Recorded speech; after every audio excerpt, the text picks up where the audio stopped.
So Arsenal 2, Newcastle United 0. A freezing cold, windy, rainy, soaking wet Kenny Ken was at the game. What did you make of that, mate? Let me tell you something now, mate.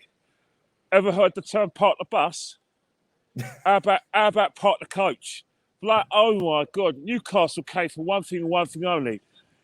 I'll tell you one thing, right? When you just look at their team, you see players like Callum Wilson play for England, John Joe Selvey play for England. You got some massive man who could probably play for France.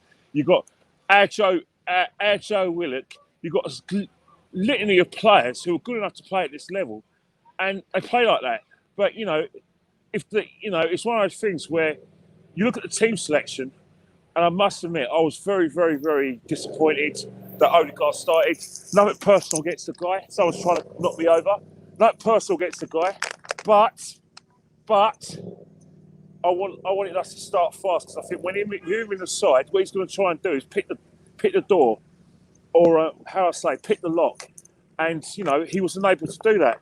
He had a good free kick in the first half. Aubameyang somehow missed a sitter. I mean, sitter. I don't know what he looked like on TV. Mate, he was a yard out and he shanked the post with it. It's like, how have you missed? That was Timo Werner-esque. You know what's happened. We saw that, and I said to I was thinking, right, please help this guy out and put the flag up. I'm begging you, put the flag up. Whatever you do, put the flag up to save this guy. But no flag came, and then it was one of those things where it's a bit frustrating. I think our goalkeeper probably had the most memorable moment when he made that excellent save from John Joe Selvey. Apart from that, it was expected. If me and you, had a chat, off the record, and you asked me how would Newcastle play, I would have told you that first half was something that's really very expectant, and people like yourself and me would be frustrated, but we'll just pray that the second half will get better, and that's what happened. Yeah, two moments of real quality, really. I posted out on Instagram before the game. I don't know what Saka has to do to get dropped. Obviously, after the event, all the clever dicks have turned up, haven't they? Because he scored. Again, in that first half, I thought he was poor. Like, his goal was quality. Let's not take nothing away from him. His passing and the run off of the back. Yeah, and then Nuno Tavares was around. Great goal. Him, Smith Rowe, Tavares, brilliant. The Martinelli goal, again, it was just a great bit of play. And there were the two moments of real quality in that game. The rest of the game, it was painful, mate. I can't lie. It was boring. Really boring. Well, I can only feel for you being at the game, mate. It is expectant, Newcastle, bottom of the table, fighting for their lives already by this time, despite the fact they've got a lot of money, they can't spend that money till January. And Eddie Howe has to find a way for them to stop i.e. win matches, but, make themselves difficult to beat. And I think that's what, they were in the first half. But we didn't help matters as well, because I thought we got too excitable when we were in the last third. And sometimes, our passing was a bit too slow. And I think, I thought that, there were times when, Tavares got a bit excited. I think he was desperate to try and redeem himself because he felt probably that, a bit disappointed in himself because of what happened against Liverpool. So there were times when he was taking pot shots from all over the place rather than squaring it. Yeah, they landed on the Hornsey Road behind you, mate. Oh, definitely. I mean, he must be getting shooting lessons from our good friend from Ghana, Thomas Partey. So basically, I think that's what's happened. But you know what?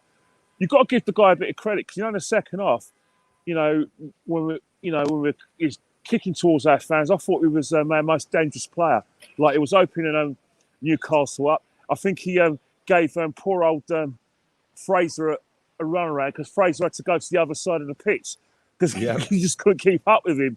But to be honest, right, you've got to take your chances in life, and I think football's part of life. And I think what Tavares is doing is that Kieran Tierney is fit as a fiddle now to get back in the side, and the performances like that, it gives the manager food for thought. And I think the manager, probably for the first time, is one, growing a pair, and two, being fair to players who are in form. And as much as I'm a massive Kieran Tierney fan, Tavares is, performance like that, Tavares will be keeping Kieran Tierney on the bench for quite a long while yet.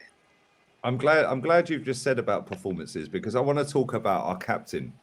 And I didn't even know he was on the. I'm not even going to lie, Kenny. Yet I genuinely did not know the guy was on the pitch until he hit the post from a yard out, and he eventually got substituted. It wasn't the standard sub. He actually subbed him for Laka today, who I thought tried his nuts off when he came on. It just didn't quite happen for him. But what did you make of Aubameyang's performance today? Because like you're there, you're at the ground, you can see him in front, you can see him running off the ball, you can see what he's doing that's not being aired on TV. For me personally, looking at it on TV, firstly, I didn't know he was on the pitch until he hit the post, and secondly, he just didn't look like he wanted to be there, mate. But what did you make of him? I think what it is that he misses his friend, his best mate in the team, Laka. Because what Laka does is that Laka enables him to do the things that Aubameyang does really well, which is, get on the shoulder of the defender, get in the spaces where he's unmarkable. Where what will happen is that when Laka occupies this space, those the midfielders and defenders, what happens is that leaves space for Aubameyang to go into the box. He's not able to do that, on his own when he's trying to play up front of his own. It's not his game. Aubameyang can't play with his back to goal. He can't hold the ball up. So what Aubameyang relies on is for other players to bring him into the game and make a bit of space. Now, Smith Rowe, who I thought was quiet today, isn't able to do that. Odegaard was played for a specific reason to unlock the door for Aubameyang. But what Odegaard does, what Odegaard tends to do is that he occupies positions, but can he occupy defenders in terms of hold them up, out-strengthen them? No, he can't do that. So again, it's one of those things that and I say this, until we get someone who can basically, how do I say it, a genuine creator, i.e., maybe someone like De Bruyne, or maybe someone like Ericsson, then you ain't going to see the best of Aubameyang without Lacazette, because as far as I'm concerned, Aubameyang today was non-existent. But then again, you could say that a lot of the games he had last season and today, Aubameyang comes alive. Probably when he had that chance, but he fluffed it. There was other instances again where he laid it off. Apart from that, nothing. And we've just got to get used to the fact that we're not going to ever see the best of Aubameyang again in an Arsenal shirt. That's not me being negative. It's just the evolution of his game. His game has gone downhill. Yeah, and a lot of that is to do when Lacazette don't play. Yeah, the system that we play and the way we play, the style of play, plus his game, it's married together to make him just nosedive. Because I was talking about this on the watch-along. Well, you have to look in the ground.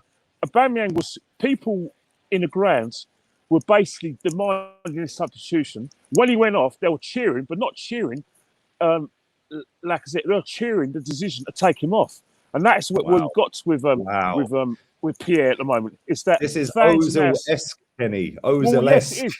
Fans are openly criticising him. People are coming up to me in the ground and saying, we should have taken the money last season. We should have sold him. We need to get rid of him. And, the buzzwords are, in January, we need to get a replacement for him. Plus, we need a bit of creativity, because as much as Odegaard had that free kick and he was endeavouring as well, he's not exactly impressing the fans as well that I was speaking to in the ground, because they're not highly impressed, but they understand when I was trying to explain to them that the reason why he was perhaps picked was because of games like that where you've got teams that have two banks of four. But again, the most important thing is that it wasn't actually him who broke them down. It was actually Tavaj's run that set up Saka, and it was that ball over the top by Tomiyasu. So again, our left backs were the ones who actually unlocked the door when the player that was meant to unlock the door wasn't able to do that, and the striker that we thought would have a hatful today didn't turn up today. So again, it's a frustration. Let's talk about a striker who came on a forced change, because I don't think he was coming on anyway. Yeah. But he's come on, and hopefully Saka's going to be okay. Yeah, it looked like he had a groin strain. It looked like he'd done his groin. I'm surprised he stayed on. They should have just took him off straight away. Well, but that's you know why Saka stays on, because Saka's our attack. And that's why he kept him on. But when he went down, he was feeling his groin, and I said straight away, get him off. and he kept him on, and then he kept him on, and he was limping and limping. I'm like, just get him off the flipping pitch, mate. Like, you're going to do him even worse injury by keeping him on. But then Martinelli comes on. What a goal. Like, it was fantastic. But you know what's happening? He's sharp, he's hungry. And I think, you know, what you want from your substitutes is most importantly, sharp, hungry, and also look at the game. Look at the defender. Look at what the runs the defender are making. Look at situations where he's pushing up. See if I can get him behind him, and that's what he did. You know, Newcastle. The Newcastle team coach is coming past me as we speak. Turn around and get the coach. Turn around and get the coach. I can see some of their players. Woo, get the coaching, Kenny. I've got a coach in the background. You can see the Newcastle coach. Some of them are making signs at me. Not quite Harry Kane at his best, where Harry Kane swore at them. But as you can see, there we go. Newcastle coach behind me. Newcastle coach. I had a bit of a slip there, innit? Bit of a, you know what I mean? Of Steven Gerrard. Steven Gerrard, you know what I mean? Or, you know, that sort of thing. But, yes, I slipped. But, yeah, the Newcastle coach is behind me as we speak. They're going to go to Geordie land. If I was them anyhow, I'd say, look, take the night off, go and train your sharrows and go clubbing. 100%. Listen, Kenny, we're gonna do player ratings in an hour or so, hour and a half maybe. Yeah, get home safely. Mate. I will get home safely. If not, I've got to do a bit of Black Friday shopping, but I'll find somewhere quiet for our player ratings. Are you going into the Armoury, Kenny? I understand there's a bit of shopping going on in there. You must be joking, mate. I was.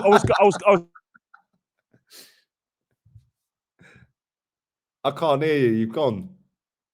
You've gone, mate. I can't hear you. Can you hear me now? Oh, you're back. Yeah. Yeah. Someone try to ring me. You know that rule.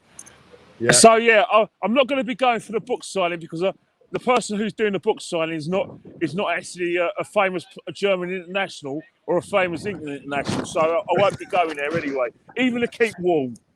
Get home safe, keep warm. I love you, Kenny. I'll text you the link later, man. Love, mate. All right, speak to you later. Love you, Lee. See you later. Bye. Love you, mate.